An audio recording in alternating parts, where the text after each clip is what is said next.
You hear it a lot. Will the captaincy affect the batting? If cricketers wore an armband like footballers, you'd assume it was made of kryptonite.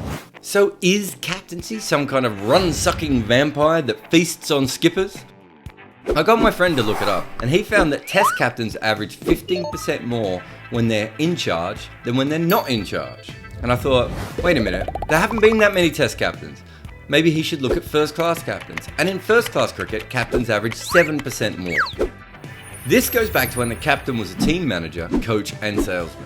And it's including right up until now when they have to lead in a 24-hour Twitter cycle. And before you get all excited over it and start claiming that captain's knocks are real, there are other things at play here. A lot of this 7 or 15% jump makes sense. You're picking probably one of the best batsmen, someone who will be an automatic selection in the side more often than not. You're also giving them the job when they're experienced players. They're not new to tests.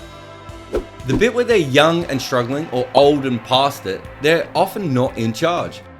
They're probably somewhere between 27 and 29, more often than not, which coincidentally is the peak batting age.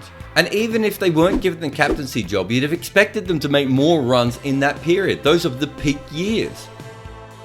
Of course, even in a rise of 15%, someone has to lose. And what our data shows is that being from Yorkshire does actually ruin your batting. But being skipper is incredible for a bowling all-rounder. Despite making fun of Yorkshire skippers and boosting Heath Streak, according to the research, there's no real improvement of batting because of captaincy.